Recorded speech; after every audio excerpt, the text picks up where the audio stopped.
Hello, hello, hello, hello, hello, hello, hello. Let's do this. Hello all of you little demons, Jules here for WhatCulture.com, back again with another episode of the awesomely named and awfully hosted Tues Your Own Adventure, the weekly medieval themed format where I, the crown Jules of WhatCulture.com, take a list chosen by you, yes you the person who supported the channel by buying this lovely Slime Jesus merchandise. Now I know that a lot of you might not have received yours in the post right now, but trust me, when it graces your goblin body, it's gonna make you feel good. Massive thank you to all the people who supported us in the first run, because there was a lot of people ordering that. Big love to you. Yes, you get to decide what list I dole out to you each and every week. And this week we have none other to thank than Chandelier for their suggestion of video games that ended with the wrong final boss. And this is the thing, when it comes to literature, film, TV, and obviously video games, sticking the landing is kind of an important thing. And these video games here, they tried to do their best, but unfortunately just stumbled at the final hurdle. Not because, per se, that it was a piss-weak narrative closer, or indeed gave us jumped-up sequel baiting that did nothing but leave us gnashing our teeth. But for reasons known only to the video game developers themselves, they gave us final boss battles that were worse than bosses that we'd previously faced within the same game. So let's take a look at these odd numbers today. As I'm Jules, this is WhatCulture.com, and these are 8 video games that ended with the wrong final boss. And you know the drill by now. Say hi to me here in the live chat and pop your suggestions for next week's episode down in the comments section below. But with this in mind, let's get on with this list. That was a bit aggressive today. Anyway. Number 8, SCHNELL GEIST, Blair Witch 2, The Legend of Coffin Rock. So when you tie your video game project to the Blair Witch IP, there are a few things that people are going to expect from the experience. For example, you're going to expect to find your protagonists completely lost in some mysterious witchy woods. You'll expect some intense corner wall standing. This is awesome! And at some point, maybe, just maybe, you'll catch glimpses of the titular witch. Well, Blair Witch Volume 2, The Legend of Coffin Rock, gives you precisely none of these things, and instead gives you the SCHNELL GEIST, which, just for the record, is meant to translate as quick mind, or the quickening of the mind, but I'm much more of a literal translator when it comes to foreign languages, and SCHNELL GEIST, meaning fast ghost, is definitely what we're going to call the SCHNELL GEIST from now on. The fast ghost, because that's ridiculous. Now, Blair Witch Volume 2, The Legend of Coffin Rock is not a good game by any stretch of the imagination, what with its wonky camera and even wonkier controls, animations that seem to be set to constantly flapping in a strong gale. Seriously, what is up with all the clothing textures? They're sitting down inside a room. Why are we flapping about like this? But its biggest failing is that of the fast ghost, because it's never mentioned at all, bar in one book at the very beginning of the game. Therefore, when you come to flail against the speedy spectre, you'll have no idea what this is, nor how it connects to the plot and why the game is suddenly over for having beaten it. Brilliant, just what I look for when I'm playing a video game. Not having a clue what the f*** is going on. Number 7, The Time Reaper, Castlevania Judgment. Now, to be clear from the off, Castlevania Judgment is not your typical Castlevania experience, seeing as it does away with all the meticulous dungeon and castle exploration and, kind of seems to be a mix-up between Soul Calibur and Power Stone. I'm not complaining about that, it's just very weird. It is heaps of fun, even if the controls can end up a bit wobblier than Carmella's sweater hams, and the environmental hazards are a delight to witness. However, one thing that will leave you scratching your head utterly raw is the question of who the hell the final boss of this game is. Now, you'd likely go into this title expecting Dracula to be the be-all and end-all of the experience. However, when you're introduced to a newcomer called Aeon, who seems to be pulling the strings, and the fact that Dracula himself can be unlocked as a fighter, you're gonna feel a little adrift. Yet here's the kicker, Aeon isn't even the final boss. That privilege is reserved for another brand new face called the Time Reaper, which, while having a pretty cool design, is dropped on your plate with little warning and with a backstory concerning time travel and so much fluff that it feels like chewing cotton wool by the end of things. At least with Aeon, we had a new character to focus on. We were like, right, okay, don't know who you are, but everyone seems to be gunning for you, I can get behind that. But when the Time Reaper just goes, actually lads, it's me, I'm the big baddie all along, you feel that like you're kind of playing the end of Final Fantasy IX, you know, when that big giant bloated beach ball of a boss, Ozma, just shows up and just goes like, kill your party, kill your party, kill your party. That was a shockingly unfun boss battle. It feels like that all over again. And I don't want that. That little marble man, he can off.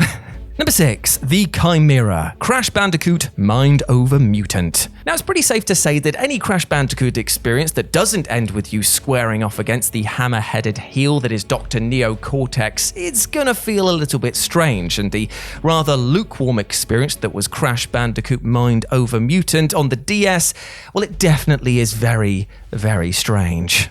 Leaving absolutely no mystery about it, the final level of the handheld port of the game introduces a new boss known as the Chimera, which is rather appropriately titled considering that it's an amalgamation of all the other boss's best moves. It's a shame then that this collage of stolen signature styles didn't actually churn out a better boss design because, I mean, my god, look at all the angles on it. You could cut beef on its face, and plus it kind of looks like it's just fallen through Hot Topic backwards. It's not a good look. Worse still is that without any lead-up, we lose the plot thread of Cortex turning himself into a monstrous mutant that happened in the other versions of this game in order to combat Crash. And while that battle didn't exactly set the world on fire, it felt more connected to the main narrative than this blender boss battle that we got on the DS version. Number 5, HOYT, Far Cry 3. Now, with Far Cry 3, this title put the franchise on the map. I mean, sure, you could say that the original Far Cry wowed audiences the world over with its graphics and gave PC users another reason to stroke their solid-state drives, and Far Cry 2, I guess, invested a lot into the sort of setting and the fire mechanics and the weird malaria thing. It definitely had a very interesting story, but Far Cry 3, when that came along, well, it ticked all of the right boxes, because it brought stunning visuals and more importantly, it brought relentlessly insane and ridiculously captivating action and also the equally captivating villain, Vaas. With his face plastered all over the marketing and with a brilliant use of the real-life actor in promotional segments, Vaas became a villain that we wanted to take down, but also take out for a pint before any of us had even played the game. And when bolstered by his early actions, well, it pushed him to the top of our gonna have to murder you with our bare hands pile. Actually, just before we carry on here, James, just out of curiosity, who's at the top of your gonna have to murder with my bare hands pile? Jules. Nobody you'd know. Oh, okay, shame. Jazz at the top of mine. Anyway, right, carrying on. Not if I get you first. Therefore, it was a moment of utter dismay when we ended up killing him not just in a quick-time event, but also midway through the bloody game, leaving HOYT as the final boss to take down.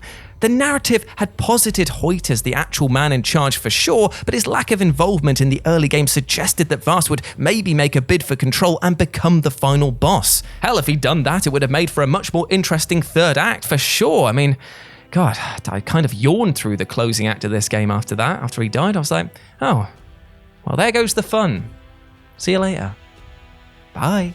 Number 4, SAURON, Shadow of Mordor. Right, okay, so I know what you're thinking looking at this entry, that, yeah, Jules, we did actually fight Sauron at the end of this rather fantastic game, you big plum duff, what are you on about? And you know what? Correct, you are, sir, you are totally correct. We did end up fighting him, and thematically, it is the right final boss fight for this game, but mechanically speaking, well, it was definitely the wrong boss battle. In a game that featured the Nemesis system so heavily, to have the final fight against the Dark Lord be so incredibly watered down and almost neutered from this mechanic felt utterly, well, wrong. If the team had taken more care with things, then maybe the enemies that you took down could have informed characteristics of this final battle, such as inspiring double damage hatred if you took down his favourite captains, or even limited some of your moves as Sauron studied and watched your tricks being used on his underlings. Instead, what we got was about 10 seconds or so of the least climactic clash in the entire game, and it turned the Dark Lord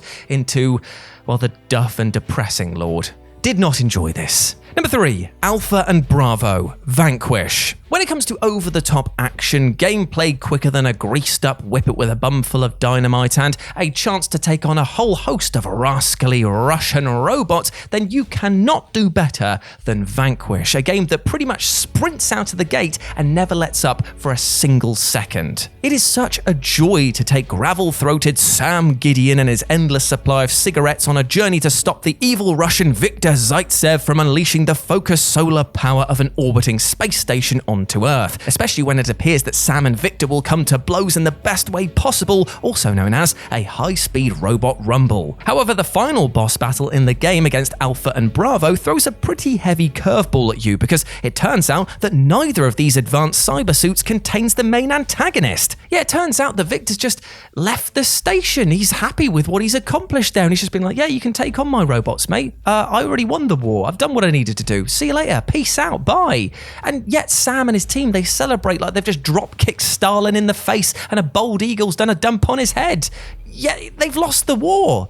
It's a very mediocre ending to this game, I must say, and the fact that we're never going to get a sequel really infuriates me. So yeah, I definitely feel like this game ended with the wrong final boss, because I wanted to kick Victor's face in. Number 2, Unknown, Tekken Tag Tournament. Now, while it is clear from the off that Tekken Tag Tournament kind of exists outside of the canon of the main games, that doesn't excuse whatever the fresh hell it is that we faced at the end of this game's arcade mode. Anyone expecting to come toe-to-toe with the likes of Heihachi or any of the Mishima family were likely surprised when Unknown rocked up to the Rumble, especially seeing as every ounce of her design begs you to ask questions. A lot of the questions are just what? Like, what is this? What is this? What is going on here? What? As a woman seemingly controlled by the spirit of a wolf who uses her like a puppet, Unknown is a character that is sure to raise eyebrows, and yet she is given no backstory, in this game at least, and no reason as to why she's posited at the end of this gauntlet. All that you do actually know about her is that when compared to the cheesier than a fromagerie made of Stilton other bosses that you fight at the end of Tekken games, she's relatively easy, which makes her a dull boss battle with no backstory. Oh, please, may I have another? Oh, bland oatmeal with wallpaper paste as flavouring. I'll chug this down. And he's dead. He's dead. He died doing this. He died for a stupid joke. Come on, guys, you literally make some of the best villains in gaming history within this franchise, and this was the best you could do? Hard pass. And number 1, a giant space worm?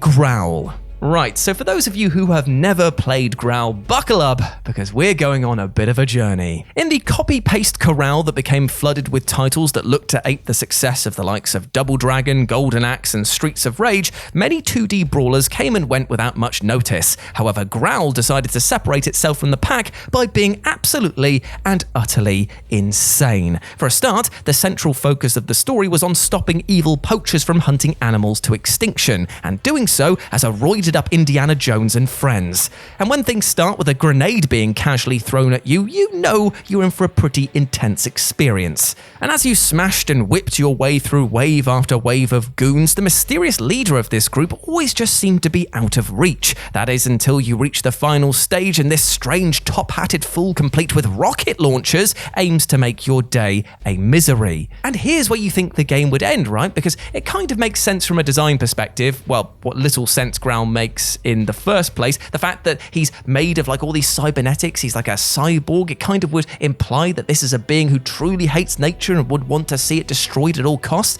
That's a good place to leave it, right? Well, GROWL doesn't. Because when the guy dies, a giant space worm appears out of his body. Now, far be it from me to suggest that things are going a little bit too far in video games, but this is basically the equivalent of letting your 6-year-old write the ending to your novel. I genuinely have no idea what is going on here. In fact, there is one person who I believe to be responsible for this. Beelzebub, come up here, mate. Come up here.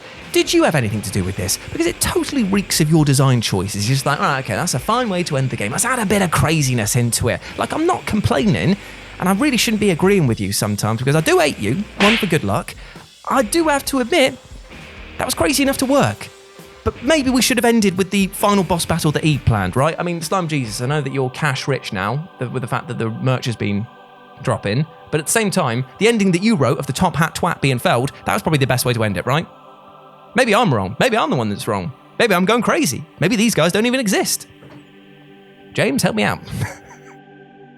No.